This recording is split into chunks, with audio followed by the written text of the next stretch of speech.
First நம்மளுக்கு ஒரு 2 ice cream stick தான் தேவைப்படுது. பாருங்க, இனிமேல் நம்ம வந்து 2 ஐஸ்கிரீம் ஸ்டிக்கு எடுத்துருக்கோம். அந்த ரெண்டுத்தையும் நம்ம வந்து ஒட்டிக்கலாம்.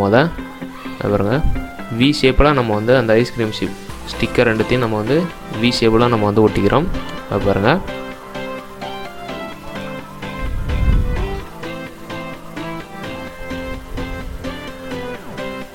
ஒட்டியாச்சு.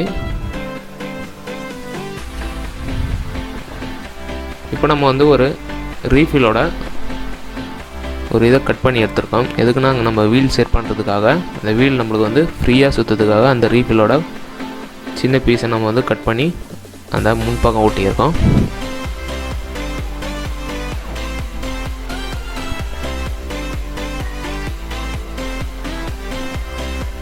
கம் போட்டு நம்ம வந்து நல்லா டைட்டாக ஒட்டிக்கலாம்.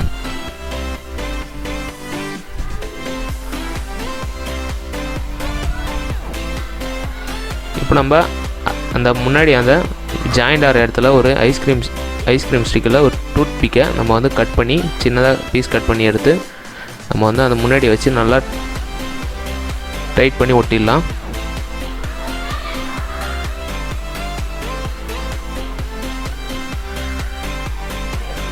வேறு நல்லா க்ளூ போட்டு ஒட்டிங்க. நம்ம வந்து எதாவது பண்ணும்போது பிச்சுன்னு வரக்கூடாது, அதுக்காக நம்ம வந்து நல்லா ஒட்டியாச்சு. அதேமாரி நம்ம வந்து ரீஃபில் மாரியே ஒரு பீஸ் எடுத்து நம்ம வந்து பின்பக்கமும் நம்ம வந்து ஒட்டிடலாம். இது வந்து அந்த முன்னாடி இருக்கிறத விட கொஞ்சம் பெரிய சைஸாக வச்சுருக்கோம்.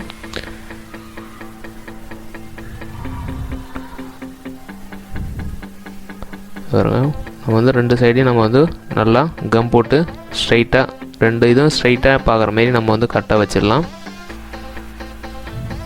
2 ரீஃபில் நம்மளுக்கு வந்து கரெக்டாக ஸ்ட்ரைட்டாக இருக்கிற மாரி இருக்கணும். அப்போ தான் நம்மளுக்கு வந்து அந்த வீலோட ஸ்டிக்கு வந்து கரெக்டாக சுற்றும். இப்போ நம்ம வந்து ஃப்ரண்ட் வீலை அந்த டூத் பிக் வச்சு நம்ம வந்து 2 பழைய டயர் தான் நம்ம வந்து வச்சு செட் பண்ணுறோம். உங்கள்கிட்ட பழைய டயர் இல்லைனா நம்ம வந்து பாட்டில் மூடி கூட வச்சு செட் பண்ணிக்கலாம். என்கிட்ட பாட்டில் மூடி இல்லை, அதனால தான் நான் வந்து பழைய காரில் டயர் எடுத்து நம்ம வந்து பண்ணுறோம். அப்புறம் இதுமாரி ஃப்ரீயாக சுற்றுறதுக்காக தான் அங்கே நம்ம வந்து ரீஃபில் வச்சுருக்கோம். அதேமாரியே பின்னாடி நம்ம வந்து ஒரு ஸ்டிக் ஒன்று எடுத்து அதேமாரியே பின்னாடி நம்ம வந்து 2 வீலை செட் பண்ணிடலாம். இது வந்து முன் வீல் இருக்கிறத பின் வீல் கொஞ்சம் பெரிய வீல் நம்ம வந்து கரெக்டாக செட் பண்ணியாச்சு.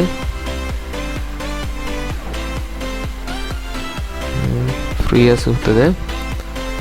இப்போ நம்ம ரப்பர் பேண்ட் செட் பண்ணுறதுக்காக பின் வீல் அந்த ஸ்டிக்கில் நம்ம வந்து ஒரு சின்ன பீஸ் டூத் பிக்கை வச்சு நம்ம வந்து அந்த ஸ்டிக்கில் வந்து கரெக்டாக சென்டராக பார்த்து நம்ம வந்து ஓட்டணும். அப்புறங்க இனிமேல் சென்டராக இருக்கிற மாரி 2 பக்கமும் நம்மளுக்கு வந்து ஸ்டிக்கர் இருக்கிற மாரி நம்ம வந்து சென்டரில் ஒட்டியாச்சு. இப்போ நம்ம வந்து அந்த ரப்பர் பேண்டில் ஸ்பீடாக இழுக்கும்போது வெயிட் இல்லாமல் இருந்ததுன்னா நம்மளுக்கு வந்து அந்த காரு ஒழுங்காக ஓடாது. அதனால் நம்ம வந்து 2 பக்கமும் நம்மளுக்கு வந்து ஒரு பழைய பேட்ரி ஒன்று வச்சு ஒட்டிடுறோம். எதுக்குன்னு பார்த்தீங்கன்னா சும்மா தான் இது. நம்மளுக்கு வந்து அந்த ரிமோட் காரில் வெயிட் இருக்கணும். ரிமோட் காரில் அப்புறம் காரில் அந்த ஏதாவது வெயிட் இருந்தால் நம்ம வந்து காரை நம்மளுக்கு தூக்காது. அதனால தான் நம்ம வந்து இந்த இது செட் பண்ணியிருக்கோம் பேட்டரியை. சும்மா நீங்கள் பேட்ரி வெயிட் எதுவும் இல்லாமல் இருந்ததுன்னா ரப்பர் பேண்ட் ஓடும்போது இதுமாரி கார் தூக்கிக்கும். அதனால தான் நம்ம வந்து அந்த இது வச்சுருக்கோம். இப்போ நம்ம வந்து ஒரு ரப்பர் பேண்ட் ஒன்று எடுத்துட்டோம். ரப்பர் பேண்ட் நம்ம வந்து ஒரு வாட்டியும் சுற்றும்போது கைட்டின்னு வரும். அது கைட்டின்னு இருக்காமல் இருக்கிறதுக்காக தான் நம்ம வந்து லைட்டாக கம் அப்ளை பண்ணி அந்த ரப்பர் பேண்டையும் அந்த ஸ்டிக்கில் வச்சு ஒட்டிடுறோம். அப்புறம் இப்போ நம்ம வந்து அந்த ரப்பர் பேண்டை முன்னாடியே ஒரு ஸ்டிக்கு நீட்டாக வச்சுருந்தோம். அதில் வச்சு நம்ம வந்து இனிமேல் சுற்றி விட்டிங்கன்னா நம்மளுக்கு வந்து நம்ம காரு ஓட ஆரம்பிக்கும். இனிமேல் சுற்றிட்டு நம்ம வந்து கையை ரிலீஸ் பண்ணிங்கன்னா நம்மளுக்கு அங்கே டயர் அங்கே சுற்றுது பாருங்கள். இதேமாரியே நம்ம வந்து செஞ்சிடலாம். நம்ம கார் ஓட்டுற வீடியோலாம் நம்மக்கிட்ட வந்து டெலீட் ஆகிடுச்சு. அதனால் நம்ம வந்து மேலேயே வச்சு டெஸ்ட் பண்ணுற வீடியோ தான் இருந்தது. அது மட்டும் தான் காட்டுறேன். அப்புறம் இந்தமாரி டெஸ்ட் பண்ணுற வீடியோ மட்டும் தான் இருந்தது. மீதெல்லாம் நம்ம வந்து மெமரி கார்ட்லேருந்து கரெக்ட் ஆகிட்டுக்குது. அப்போ அடுத்த வீடியோவில் பார்ப்போம். பாய்.